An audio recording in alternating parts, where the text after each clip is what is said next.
La chronique olympique, signée Avril. Mesdames et messieurs, il s'agit de ma dernière chronique sur les Jeux Olympiques à couleur 3. Oh Désolé, il est d'usage lors d'un discours de clôture de remercier tous ceux sans qui rien n'aurait été possible. J'aimerais donc remercier Anne Hidalgo. Mais non, je déconne. Faut que j'arrête avec Hidalgo, vraiment, c'est à la fois facile et gratuit. Soit l'inverse de ces transports en commun. Stop, il faut vraiment que ça s'arrête comme son mandat. Arrête de penser à Anne, tu vois bien qu'elle t'obsède. Bonjour tout le monde. Allez. J'aimerais profiter de cette dernière chronique pour déclarer ma flamme à tous ces petits sports qui m'enchantent depuis le début de la quinzaine. Je dis petit, c'est pas péjoratif du tout. Petite bite, c'est péjoratif. Petite couille, c'est péjoratif. D'ailleurs, là, je me rends compte de deux choses. Premièrement, que ce sont des termes qu'on m'a un peu trop souvent adressés. Oh non. Et petit 2, qu'il y a une certaine logique à ce que le mot petit précède souvent le lexique de l'organe génital masculin. On est ensemble, mes sœurs. Les petits sports, non, c'est pas péjoratif. Il n'y a pas un sport plus grand qu'un autre. Tous les sports se valent, sauf le tir. Et je me rends bien compte, et là, je me rends bien compte que j'ai l'air d'un ingénieur qui explique à un technicien de surface qu'il n'y a pas de sous-métier. Par contre, il y a des sous-salaires et il y a le tir. Non, quand je parle de petits sports, je parle de ceux qui n'ont pas, en dehors des Jeux Olympiques, la reconnaissance qu'ils méritent. Ceux qui n'attirent la lumière qu'une fois tous les 4 ans, le kayak, l'aviron, le water-polo, Philippe Poutou et tant d'autres. Il faut savoir que la plupart des sportifs des Jeux Olympiques ne roulent pas en alpine, et tant mieux parce qu'au vu de leur saison en Formule 1, beaucoup ne seraient pas arrivés à Paris à temps.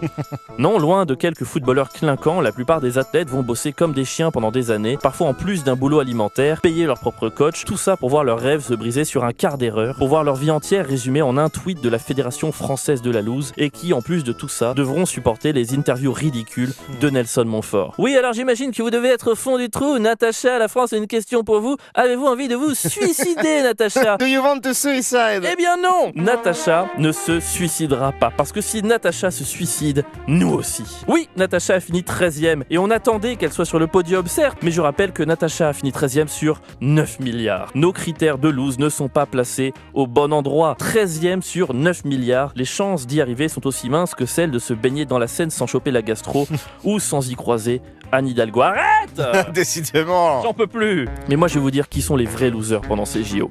Ce sont les bénévoles, énormes losers. Dites-vous que j'ai une amie qui passe 2 semaines à la piscine olympique et elle n'a pas pu faire le moindre plouf. Vous vous rendez compte? Elle n'a pas vu un sport. Elle n'a pas été payée.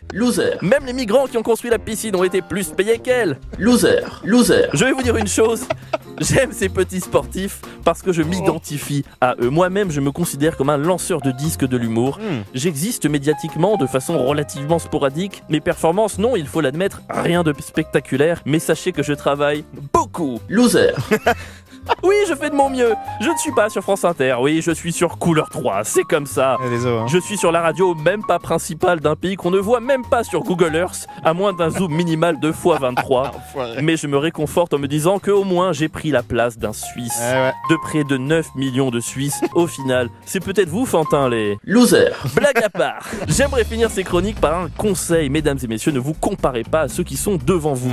Comparez-vous à ceux qui sont derrière. Et je sais bien qu'une âme sensée interviendrait pour vous dire non, ne vous comparez pas tout court, mais je me compare parce que je suis un loser quoi. Non, un artiste. Ah pardon. Pensez tendre à toutes les Natacha et à tous les bénévoles du monde. Vive les petites choses et vive les petits sports qui abritent souvent les grands sportifs.